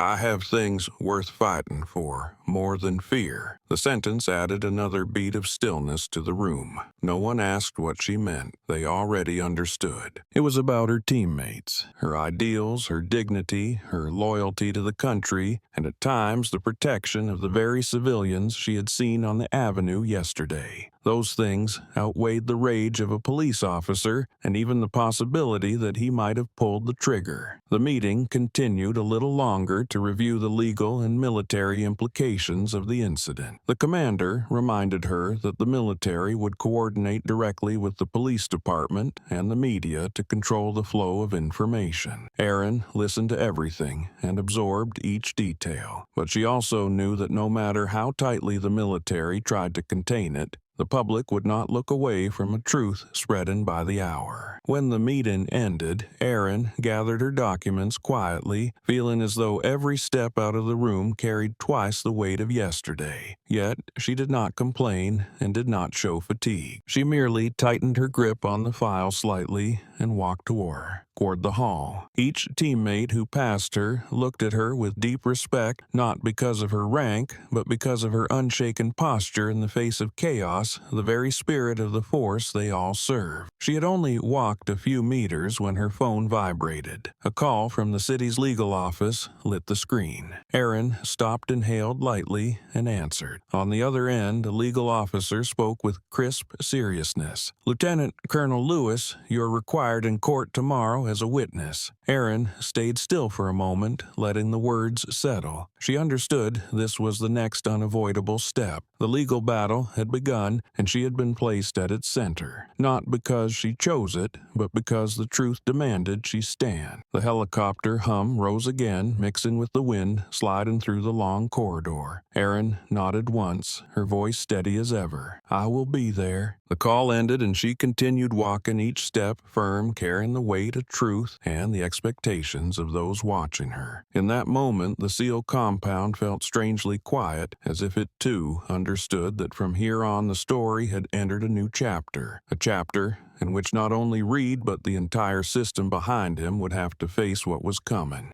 The city hearing room that morning was packed so tightly that the television crews had to line their cameras in 2 rows along the aisle to to avoid blocking the view. The air felt thick, as if everyone had carried their frustration and curiosity with them and set it on every rigid plastic chair. Dozens of high-wattage lights glared from the ceiling, casting a cold brightness that made anyone near the dais feel exposed down to their flaws. Flash bulbs flickered non-stop, keyboards tapped, and shoes clicked on the marble floor, creating the chaotic rhythm of a hearing everyone knew would turn into a national event. The smell of stale coffee drifted through the room, mixing with the dampness left from last night's rain. 3 flags behind the dais stood still, waiting for the truth to be laid bare before the hundreds of eyes fixed on the row reserved for the officers under inquiry. Reed sat there with both hands clenched so tightly his knuckles had gone white. His shirt sleeves were wrinkled at the elbows from the constant gripping and twisting, then loosening, then gripping again, as if his body were moving without his permission. Sweat shone on his forehead even though the air conditioning was blasting. His face held both confusion and anger, the look of a man fighting to hold on to a shred of pride while shame gnawed at him from inside. He scanned the room, searching for a sympathetic expression, but found only the cold anticipation of people waiting to witness a moment he wished he had never become part of. When the chair asked him to present his statement, Reed rose, leaning toward the microphone, his voice hoarse and strained. "She attacked me," he said, eyes sweeping the room as if begging for support. No one gave him any. He pushed on louder, trying to overpower his own trembling. She disobeyed. "I acted according to protocol." A council member flipped a page, lifted his eyes, and said, "The video proves the opposite." The words were soft but echoed with weight across the room. Several reporters immediately typed note, and cameras tightened their zoom on Reed's darkening expression. He opened his mouth to argue, but nothing came out. A brief, heavy silence followed, thick enough that even the hum of the air vents sounded sharp. The truth was visible now, and he could not bend, no matter how he tried. Erin was called next. Her posture was straight, her pace steady and calm, just as it had been in every military briefing she had ever attended. Her steps were soft but firm on the stone floor, drawing the room's attention without effort. Despite the lights, the cameras, and the hundreds of eyes trained on her, she stood as if she had walked into any other room where composure mattered more than comfort. Many watched her, not only because she was the victim, but because her bearing carried the quiet authority of a soldier pulling the room into focus for a few moments. When the chair invited her to speak,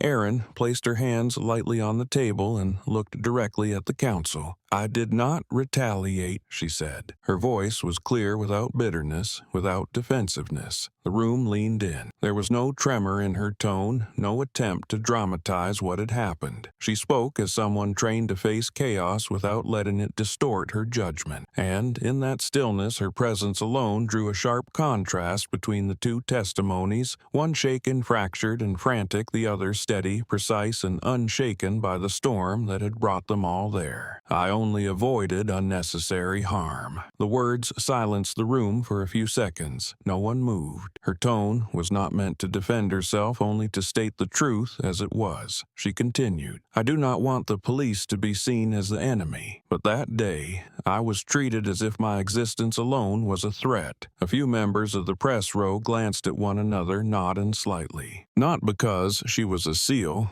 but because her words struck at an issue the country had faced for many years. Fear, prejudice, and the way they morph into authority, turning encounters that should be ordinary into tragedies. The honesty in her voice made several people tighten their lips as if bracing themselves against reacting too strongly to something they had long known but rarely heard stated plainly. The chair signaled the tech team to play the video. The large screens lit up at once, casting a cold white glow across every face in the room. The clip began with Reed shouting into Erin's face, then the hard shove that sent her coffee flying to the pavement. The sound of the glass striking the ground shattered the air inside the video, pulling the hearing room directly back into that moment of chaos. The crowd in the recording screamed. Then came the punch Aaron dodged within a hair's breadth, the movement so fast that many viewers narrowed their eyes to follow it. After that, the clean wrist lock on Caldwell so precise that he had not understood what was happening. When the footage reached the instant Reed, trembling, drew his gun, the entire room froze. A senior officer in the last row shook his head at the danger on display. A female reporter placed a hand on her chest as if she had just witnessed something far worse than she imagined. Caldwell, seated in a corner reserved for involved parties, gaped when the video replayed the moment she locked his wrist. "No way," he muttered loudly enough for a few nearby to hear. His breath caught, and the humiliation he thought he had numbed returned in full force. Not because he had not seen the clip before, but because watching it in this solemn setting forced him to face the truth far more starkly. He, a police officer, had been neutralized by a woman he once looked down on, and more importantly, she had controlled the situation better than both him and Reed combined. On Caldwell's face, surprise mixed with bitterness and something almost like regret. He had never imagined a moment on the street would be dissected before hundreds of people like this. The counsel continued examining the evidence. An older member, a veteran investigator of similar cases, looked at Reed as if seeing a living lesson in the misuse of power. He turned each page with the steadiness of someone accustomed to confronting no matter how unpleasant. Assault, he read. Abuse of authority. Racial bias. The three words fell onto the table like three blows against the walls of the hearing room. Their impact seemed to reverberate, making a few chairs shift back ever so slightly. Reed went blank. His lips trembled, his throat dried out. In that moment, he looked like a man stripped of his last layer of armor. The confidence that once let him shout in Aaron's face on the street was gone entirely. He was being exposed not only by the video, but by the very system he once believed would always stand behind him. The thought sent a chill down his spine. The entire room stayed silent enough that the flip of a reporter's page sounded like a crack. Someone coughed, the sound echoing as if it were the only sign of life left. Reed lowered his face, his vision blurred by shame he could not admit. He tried to anchor himself on the table, but every emotional support he once relied on had collapsed since yesterday. He glanced toward Aaron, but she was not looking at him. She was focused on the counsel, steady and calm like a witness, speaking not only for herself, but for the many who had suffered injustice without evidence to defend themselves. For a brief moment, everyone in the room could feel that truth, even though no one said a word. Aaron's silence, her refusal to engage with Reed, was stronger than any accusation. The chair closed the file, set the pen aside, and looked directly at Reed. "Do you have anything to justify your actions?" The question was not loud, but its weight froze Reed's spine. The chair's tone held no anger, but it offered no avenue for escape. All eyes returned to him from camera lenses to the citizens seated behind. Some held their breath, waiting to see whether Reed would choose honesty or cling to a mask that had already fallen apart. Reed opened his mouth, but no sound emerged. He tried to inhale deeply to summon an explanation, a defense, or even a fragment of a reason, but nothing came.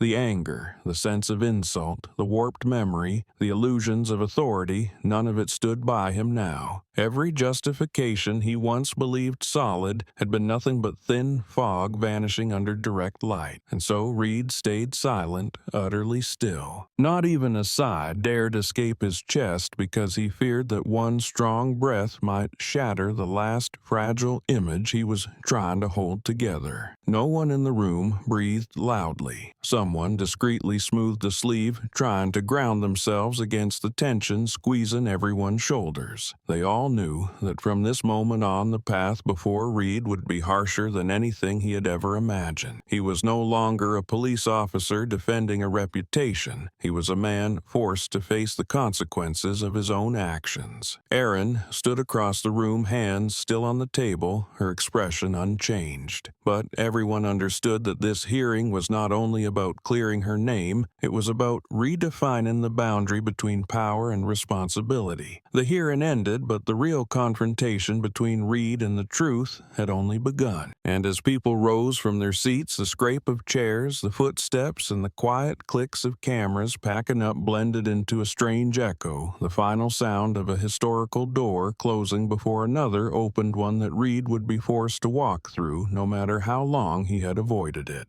The courthouse hallway at noon carried a chill from the marble walls, making everyone who passed through feel smaller inside the wide but heavy space. Reed curled up on the bench against the wall, his hands clasped as if trying to hold on to the last bit of warmth in a day when everything around him had become unfamiliar. The footsteps of lawyers, the opening of courtroom doors, the voices of reporters blended together, but to Reed they were only distant echoes. The world had begun to abandon him the moment the video spread and when the truth came out during the hearing earlier that morning. Yet, only now, sitting here in this cold corridor, did Reed fully grasp how alone he was. Two co-workers walked by. They had once laughed with him during shifts and drunk beer with him after work, but today their eyes avoided him like avoiding a stain that would not wash off. One of them whispered soft but clear enough for Reed to hear, "You did this to yourself." The other gave a short, bitter huff. "You disgraced the whole unit." Reed stiffened as if struck in the chest. He wanted to argue, wanted to shout that they did not understand that everything had gone too far, that he never meant to become the villain in their eyes. But the two were already gone, leaving behind a void colder than the air around him. He bowed his head, his breath sharp as anger rose inside him. Their words peeled away each layer of protection he had built over the years. Reed lifted his head at the sound of more footsteps approaching. A group of young officers who had never worked with him but knew his case through the media looked at him with complicated eyes. Reed shot to his feet, trying to find a way out, trying to hold on to any scrap of sympathy. "I just wanted my mother to have justice," he said loudly, his voice cracking like water bursting through a dam. The sentence was the last lifeline he threw into a stormy sea, hoping someone would believe in the twisted thought that had steered him off course for so many years. An older officer in the group stopped and turned to face Reed. His gaze held no anger, only a bone-deep disappointment. "The justice, you mean, is beating an innocent black woman." The question came out slowly, as if each word struck Reed in the chest. The man did not wait for an answer, only shook his head and kept walking.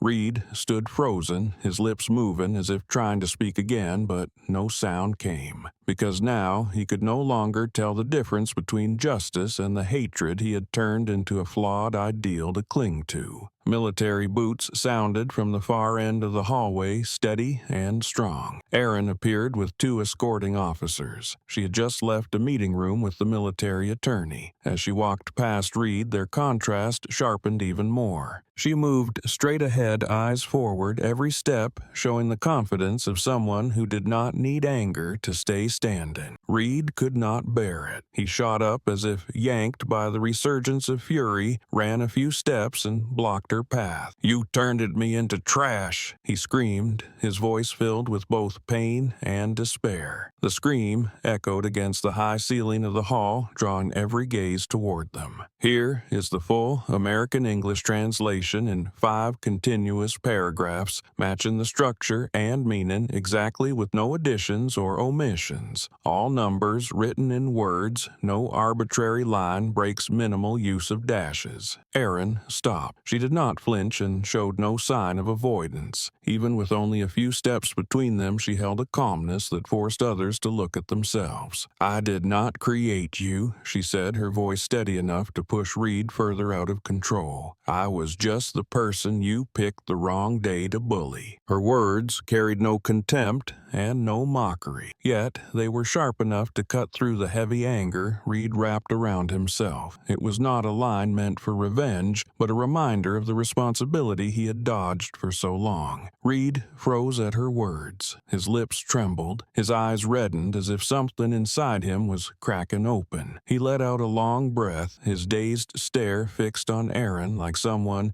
searching for an answer to the question he had asked himself for 5 years. Why do I hate you so much? His voice broke the question, not aimed at her, but at some empty place behind him. His anger, his mother's pain, his helplessness in life, all had merged into a dark mass he threw onto Erin because she was the easiest person to blame. Now that the truth was clear, that mass was splitting apart, leaving him exposed to his own choices. Erin looked at him for a brief second without answering because the question was not hers to carry.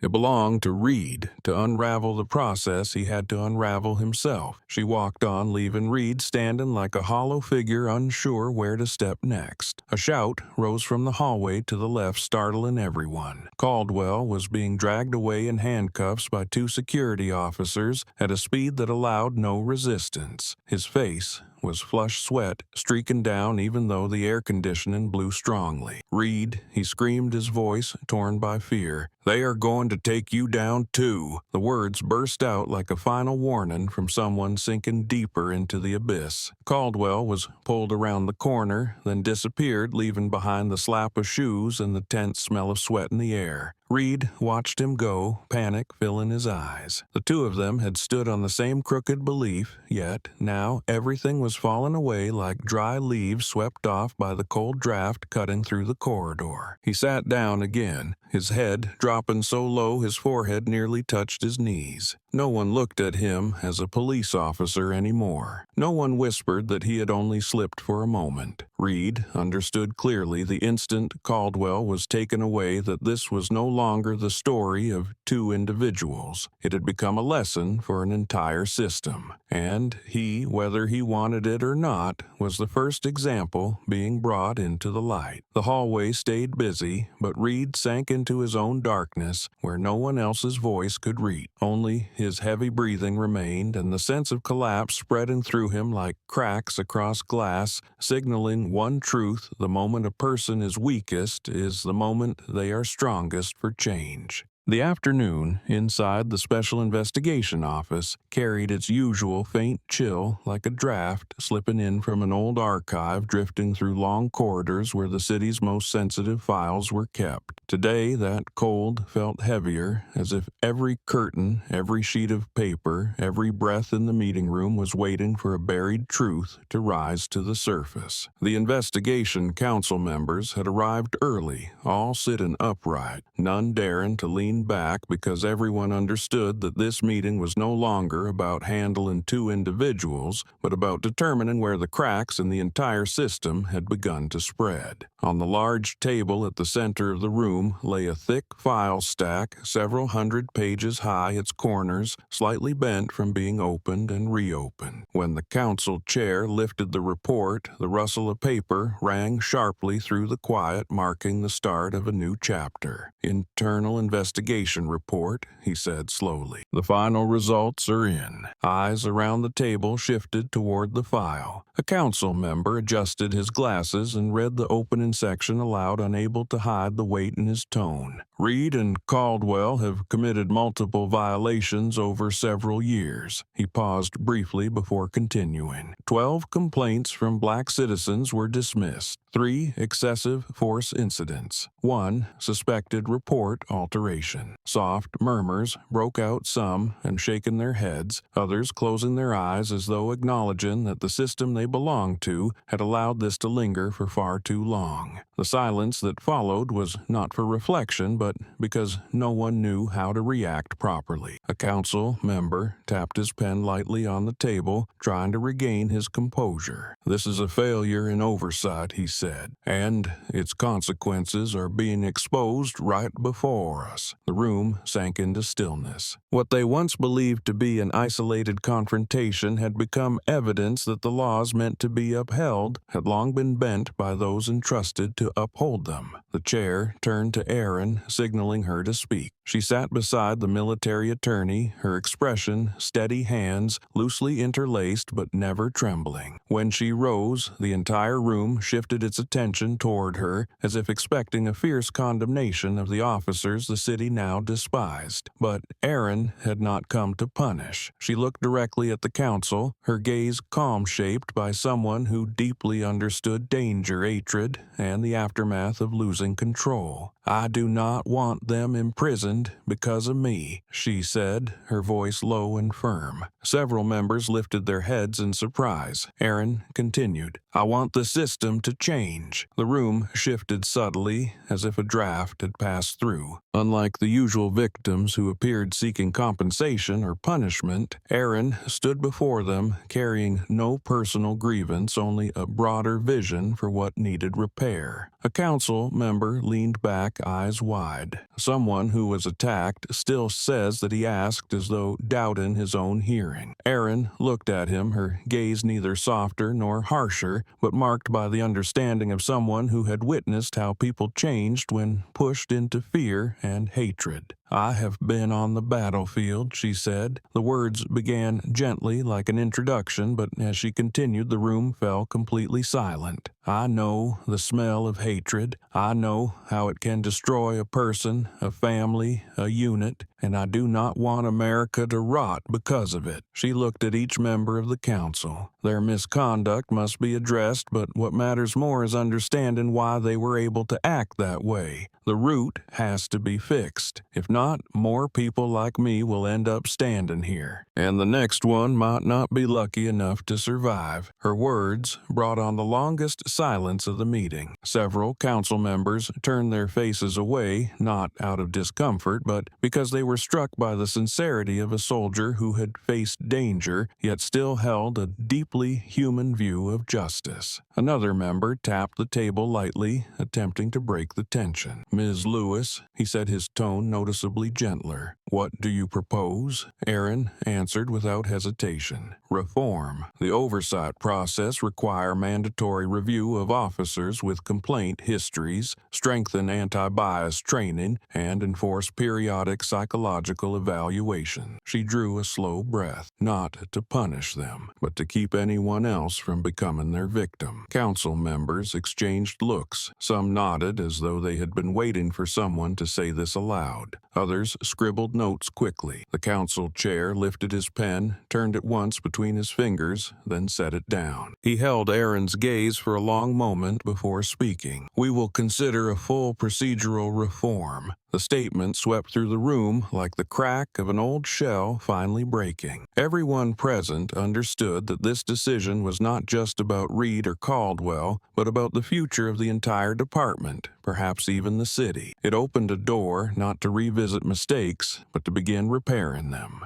Erin sat down, her breathing steadying. Outside the glass windows, the sky thickened with clouds that hinted at coming rain. But here, in a room crowded with people who held real power, a small drop of light had landed, forming a different kind of water on the surface of the day, the beginning of hope. The emergency meeting at the police department was held the next morning in a room reserved only for discussions critical to the city's security. Dozens of officers from different divisions were present, yet none appeared at ease. The chairs were packed into two long rows and the air felt thick like the moments before a storm. Heavy looks, cautious nods, and deep breaths revealed the tension spreading through a room more accustomed to dry reports than questions aimed at the integrity of the force itself. On the large screen at the front, the internal investigation report was replayed in summary form. The numbers, the incidents, the ignored complaints, and the long-standing systemic errors appeared as coldly undeniable facts. Officers looked up at the screen, then down again, unwilling to face what everyone had known but never dared to say aloud. The meeting chair cleared his throat, his eyes sweeping the room before opening his file. "Today we meet to review restructuring proposals following the incident involving Reed and Caldwell. Not because they are the only cases, but because for the first time the system is forced to examine itself." He paused to let that settle. "We have three main proposal groups." A lieutenant colonel rose to present. First proposal, mandatory anti-racism training for the entire force with no exceptions. Immediate murmurs broke out. Some frowned, others pressed their lips together. He continued. Second proposal, mandatory body cams for all patrol officers. Cameras must remain active throughout each shift with data stored and reviewed regularly. A young officer near the door nodded firmly, but the two beside him exchanged uneasy looks. Everyone understood that body cams laws meant no more hiding errors behind closed doors. Third proposal, the lieutenant colonel went on slower but clear, a full review of all personnel with histories of violence, including cases previously dismissed. If any danger signs are found, immediate suspension for psychological evaluation. The room shifted at once. An officer in the front row frowned as if this touched a pride he had long kept buried, while another subtly repositioned himself as though avoiding attention. Opposition erupted immediately. An officer shot to his feet, his voice nearly a shout. "This is an insult to the police." The room jolted at his intensity. "We work under pressure and we face danger every day. Now, you want to treat us like suspects?" His voice dropped into a growl that made even the person beside him lean away. Before the chair could respond, another officer, older and calmer, leaned forward. "The insult isn't the new policies," he said. "The insult is what Reed did." His words were not loud, but they were so clear that the entire room fell silent. Those who had been ready to echo the protest suddenly found themselves unable to speak. The truth was painfully simple without Reed. None of them would be here trying to justify something that should have been right from the start. The side door opened, and the silence tightened another notch as Erin entered. Her uniform was crisp, her calm eyes and steady steps making the entire room adjust its posture at once. She had been invited as a military advisor, assisting the council in building new standards, especially after the incident that had clearly exposed the consequences of poor oversight. Erin walked to the podium without scanning for reactions and without carrying the air of someone superior standing among civilian officers. She spoke in an even voice, not sharp, but weighted enough to command the room. "Discipline keeps us alive on the battlefield," she said. "It will keep civilians alive, too." The room fell still. No one could argue with that. A few younger officers nodded immediately, as if her words struck at something they had long wanted to say, but never dared to voice. Erin continued, "In war, one wrong decision can cost a teammate's life. In a city, one wrong decision can cost a civilian's life and the honor of the force." A female officer in the middle row lowered her gaze as if finally seeing the pressure she had ignored for so long. "I'm not here to teach you how to do your jobs," Erin said. "I am here to help you see what this system has overlooked for too long. Discipline is not meant to restrain, but to protect." The council murmured among themselves. Most nodded, though some still hesitated. One member lifted a file and asked about each proposal, each benefit, and each change that could be implemented within 6 months. Debates followed, but none carried the earlier hostility. Everyone understood that change was no longer optional, but required. After nearly an hour, the chair rose. "We accept 4 of Lieutenant Colonel Lewis's 5 recommendations." He read each, clearly marking the board. "Anti-racism training approved. Mandatory body cams approved. Full personnel file review approved. Regular psychological evaluations approved." The entire room looked around at one another. Change had finally begun, not on paper alone, but in the decision made today. The 5th proposal, the creation of an independent oversight unit, was delayed for further review, but the approval of 4 proposals was already the largest step the department had taken in years. The meeting ended in a mix of relief and unease. A small group of officers lingered quietly, discussing what would now shift. None looked thrilled, but none continued to resist. Perhaps they understood that this was not meant to punish, but to protect them from future mistakes. As Erin prepared to leave, a young officer hurried toward her. He stopped in front of her, breath still unsteady, as if he had run to catch up. "Thank you," he said, his voice so sincere that Erin tilted her head slightly to see him more clearly. "Because of you, we looked at ourselves." Erin did not answer immediately. She studied the officer's still unnerved face,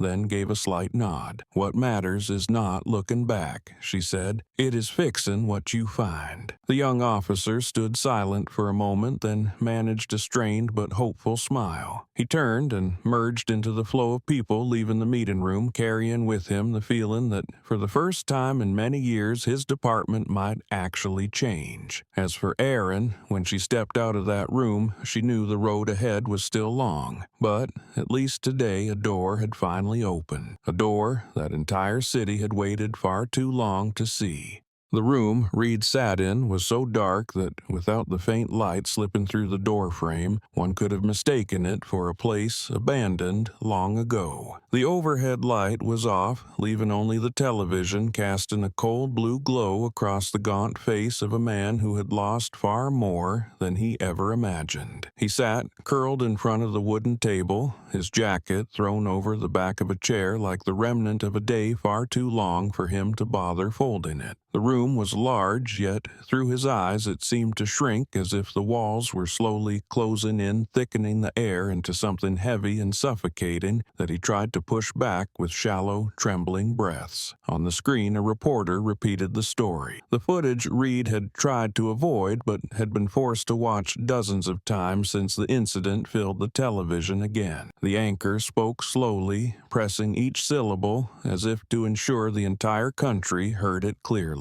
The case of the female SEAL officer assaulted by police continues to spark outrage. Lieutenant Colonel Aaron Lewis is being praised for staying calm and refusing to retaliate despite severe provocation. Then came comments from veterans who saw her as a symbol of the qualities the armed forces pride themselves on. Along the bottom of the screen ran the headline, "Female SEAL Assaulted by Racist Police Officer." Reed clenched his fists until his knuckles blanched, his head shaken slightly as if he could rattle the images loose. But the more the television played, the steadier the voices became, the more his rage surged up only to collapse again like a flame smothered by a cold gust. "Why is everything falling on me?" he shouted. The sound, cracked and directionless, meant for no one. It was the cry of a man facing for the first time the truth that there was no place left to hold on to. He kicked the table, sending the remote tumbling to the floor with a dry echo that bounced around the small room. He thought of the times he had been patted on the back for closing cases, fast, the rush of authority during patrols, and the co-workers who once laughed with him like he was someone trustworthy. Now, every memory only deepened the feeling of abandonment. The media no longer remembered him as a police officer. They remembered him as the man who struck a black woman in the street. The department no longer saw him as a colleague. They saw him as evidence of a failed oversight system. And in every replay of the footage, he saw only Erin, standing firm beneath a wall of cameras, the woman he had convinced himself was the source of every injustice he carried. He broke down. Not the restrained, embarrassed sort of crying, but the kind that folded his whole body inward as if the weight in his chest had found its only escape through sobs. He wiped his face with his sleeve, but more tears kept falling, mixing with the television audio, repeating Aaron's name for the 10th time in a report that lasted only a few minutes. Amid his crying, his mother's words rose in his mind as clear as if she were standing in the room.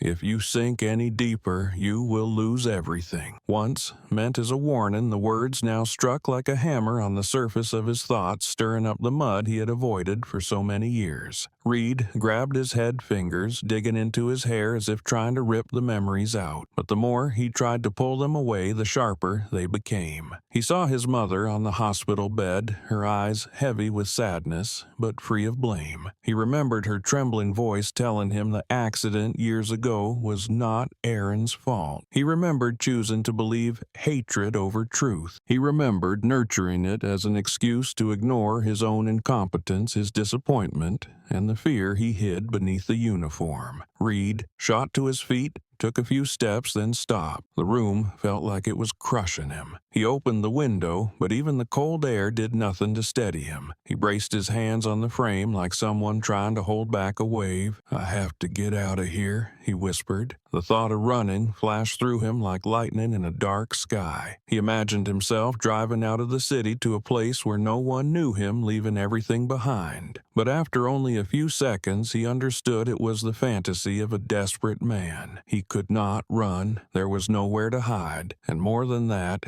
he knew deep down that running would not free him from himself. Just then, there was a knock, 3 sharp taps. Reed jerked upright, wiping his face, though his hands still trembled. The door opened slightly, revealing the internal affairs officer he least wanted to see. The man looked at him without anger, without pity, only with the expression of someone who had done this job long enough to recognize when a person had reached the edge of collapse. "Tomorrow," he said simply, "your criminal trial begins." The door shut, and Reed was left alone in a darkness that seemed to swallow the room. The glow of the television shifted across his face, now blue, now red, depending on the images changing on screen. He looked at the table, at the summons, at his own hands, the hands that had shoved a woman in the street, that had gripped a baton, that had shaken as they reached for a gun. His hands trembled again, then pressed to his forehead as if holding his head together. Reed sank back into the chair and lowered his face onto his arms. A long silence settled over him, thick as the dust on days he refused to remember. He shivered once, then whispered so softly even he could barely hear it, "I do not want to die inside this hatred anymore." In that moment, with no witnesses, no cameras, no colleagues, there was only a man confronting the longest shadow of his life. And, for the first time in many years, Reed understood that his greatest fear was not the court, not the sentence, not the public, but losing his last chance to climb out of the pit he had dug for himself. The room fell completely still, leaving only the fading sound of the television like an echo from a world in which Reed no longer stood.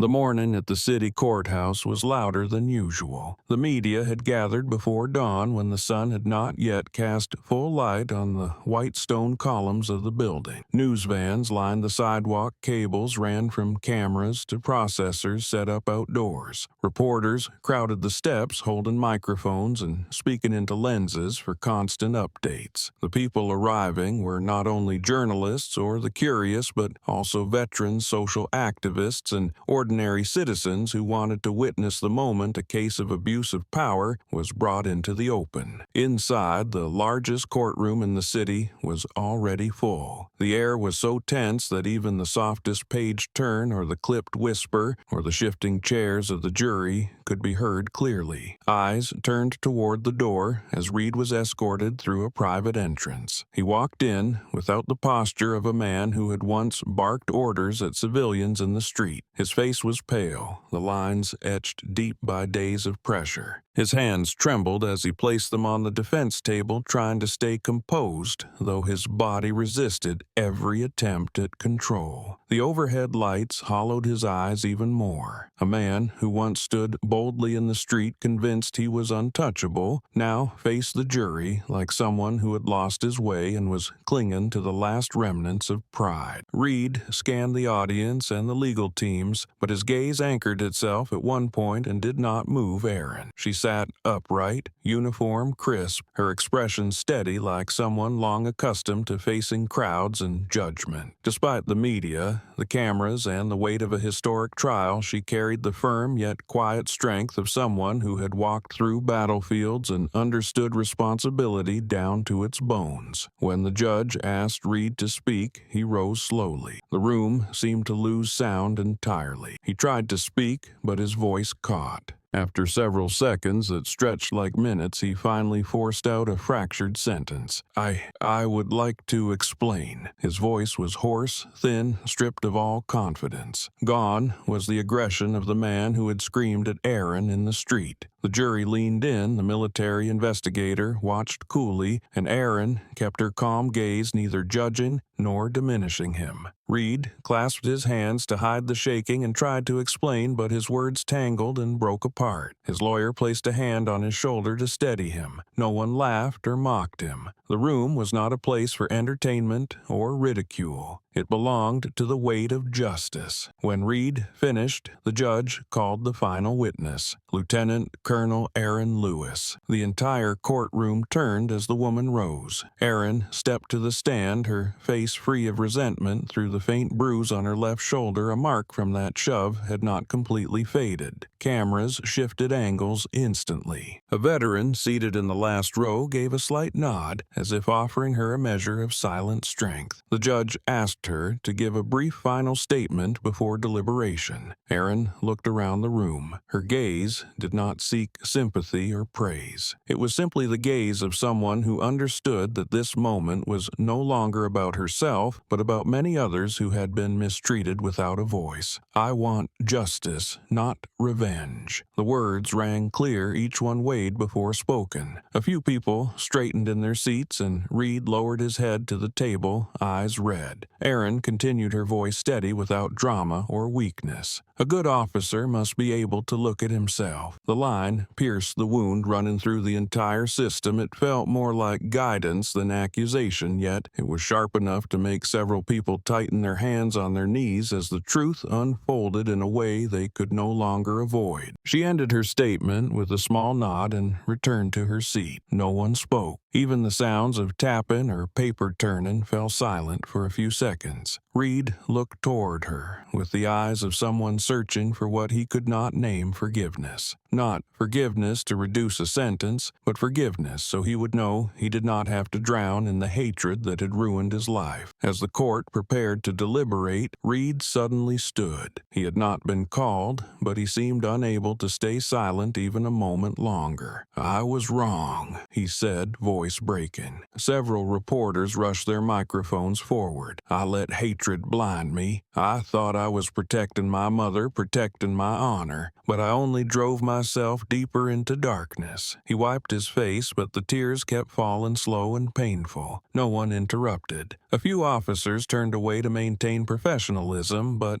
they all felt the fracture inside him. Finally, after a short but precise deliberation, the judge rose to deliver the verdict. "Michael Reed, the court strips you of your badge." The words struck him like a hammer. "You are sentenced to a suspended term of 2 years along with mandatory rehabilitation training." Reed braced his shoulders, trying to remain upright. "Your record will be placed under review for racial misconduct." No one was surprised. Everyone knew the sentence was not revenge, but a boundary meant to force accountability. Reed sat leaning back as if strength had drained from his body. His vision blurred and the voices around him faded like echoes in a deep well. When the court officer led him out, Reed paused, turning back to look at Aaron. He opened his mouth, gathering what little was left inside him to speak. "I do not deserve forgiveness." His voice was rough, almost swallowed by the air. He stopped, drew a long breath, then added with the rarest sincerity of his life, "Thank you for not letting me become something worse." The room fell silent. Aaron said nothing, but she nodded, a small nod just enough for Reed to understand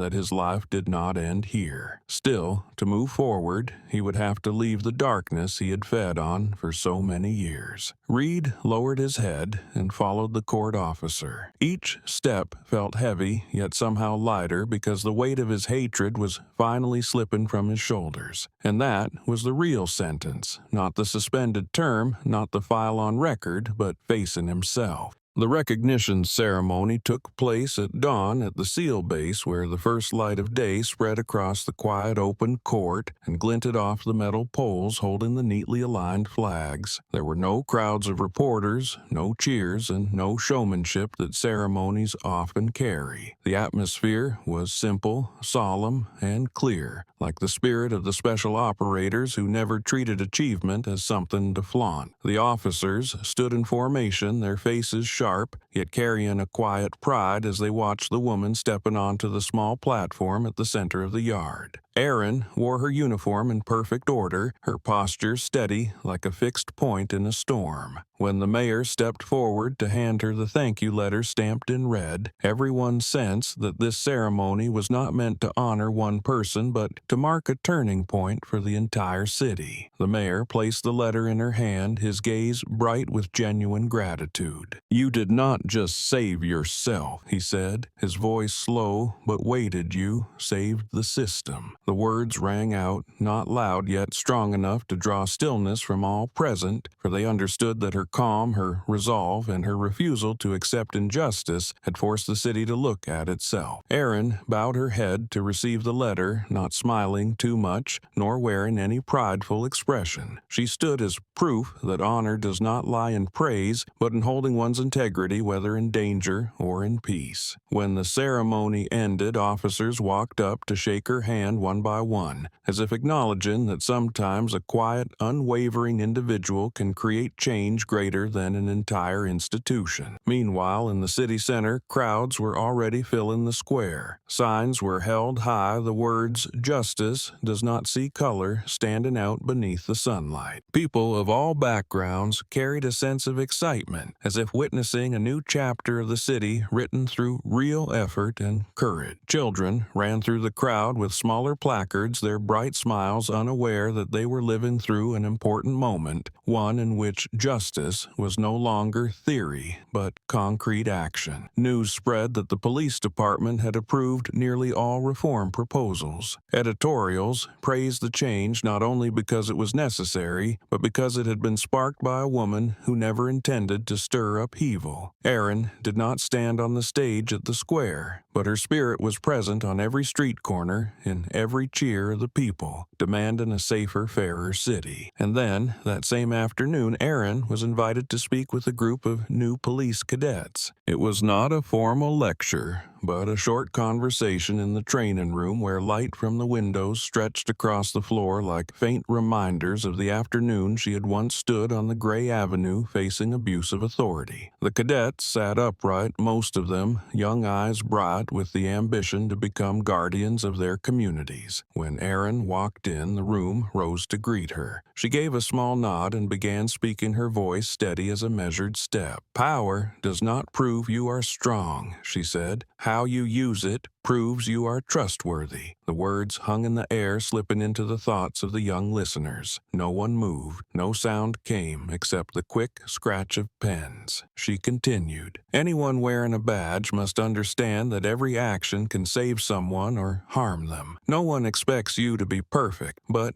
everyone hopes you will be decent." A cadet lifted his head, eyes brightening as if grasping something no textbook had ever taught him. Erin gave a faint smile, not a proud one, but the smile of someone who believes the future can be better if the next generation is taught well. The conversation ended in respectful silence. No applause followed because they all understood that what they had heard was not a speech, but a message from someone who knew the price of losing control and the worth of restraint. As dusk settled over the base, the wind carrying the scent of damp earth and the distant hum of helicopters, Erin stepped into the back courtyard to sit for a few minutes before returning to her duties. She did not know Reed was approaching until she heard slow footsteps on the concrete. When she turned, he was standing there without the hatred or arrogance that had once made her cautious. He wore a simple shirt, looked exhausted, but did not bow his head. Something in his eyes told her he was not here to justify himself or to demand anything, but because he needed to say what he needed to say. He stopped a few steps away. "I came to apologize," he said, his voice neither shaky nor firm, only the voice of a man who had lost much, yet still kept enough dignity to stand and speak. Erin watched him for a moment, gauging whether the words came from truth or from escape. But his eyes held the look she recognized immediately, the look of someone who finally understood how deeply hatred had ruined him. She drew a soft breath and answered, "Hatred will destroy you faster than any bullet." Reed closed his eyes for a brief second, as if letting the words words settle. When he opened them, his gaze was lighter, though not entirely at peace. "Thank you," he said, only 2 words, but enough to close a long and painful journey that had pulled them both into it in different ways. When he left, the late afternoon light stretched across the concrete like a soft stroke closing the final chapter of the story. Erin remained there for a few seconds, watching him before turning back to her duties, because she had never lived to carry the weight of hatred, but to keep the flame of justice as clear as possible. Night fell, and the city stayed bright, yet this time the light no longer felt as cold as it had on previous nights. In the hearts of the people, something had changed. They told Erin's story not as the story of a female seal, but as the story of a person who stood up at the right moment in the right way. And they remembered something simple, that Erin deserved respect not because she was a seal, but because she was human. In the end, when all hearings had closed, when Reed left the courthouse with heavy shoulders, and when Erin returned to the SEAL base where she belonged, what seemed like a street confrontation had become a milestone for the entire city. People still mentioned that dusty afternoon, the day when a shove-a-punch and a reckless gun draw almost created tragedy. But above everything was the image of a woman who refused to be swallowed by chaos and stood firm in the storm, using calm and principle to force the system to look at itself. Erin's journey began with an insult, rose into violence, and reached the edge of life and death when a weapon was drawn. Yet she held the spirit of a soldier who understood the value of discipline. She did not rage uselessly and did not strike back in ways that would worsen the situation. Her composure in that moment became the hinge that turned the entire story. Forced the crowd to speak up, forced the media to pay attention, forced the police department to face the violations that had been covered, and forced leaders to reform. While many saw her as a victim, she stood as a clear-sighted witness who refused to let personal emotion outweigh what was best for the community. As for Reed, his story was the opposite path. He moved from blind confidence to being stripped bare by his own actions. The hatred he had carried from an old misunderstanding clouded him, made him believe that power was a shield and that shouting could replace reason. But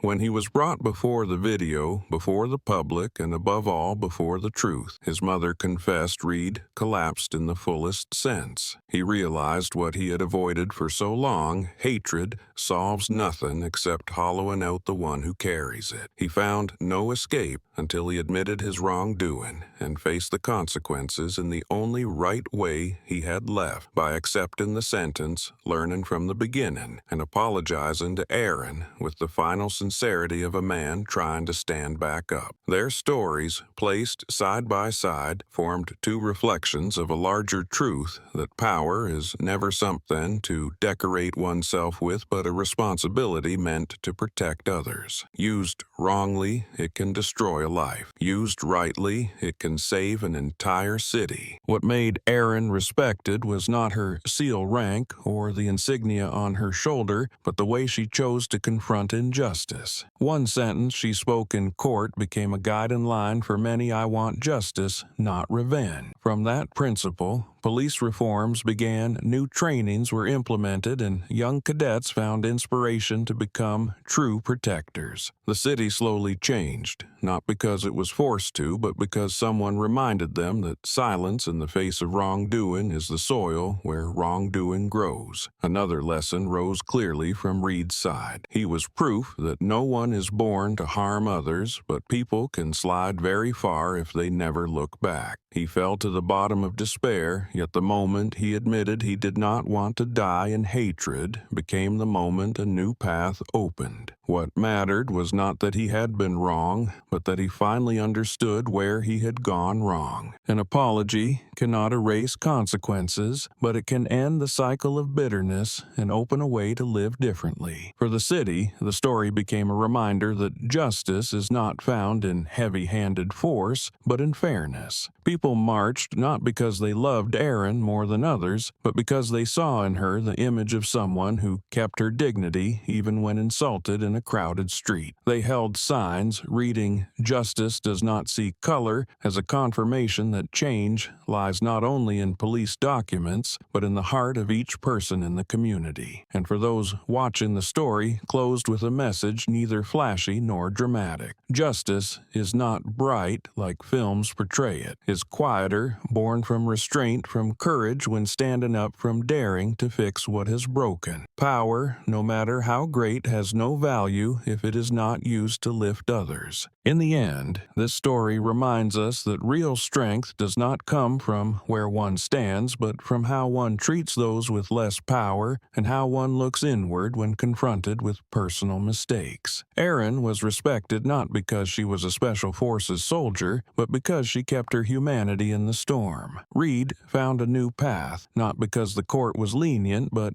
because he dared step out of the shadow he had created. And the city changed, not by miracle, but because people dared to speak, dared to repair, dared to stand with what is right. That is the lesson this story leaves behind, a lesson of courage awakening and the quiet beauty of human decency when people choose justice over hatred.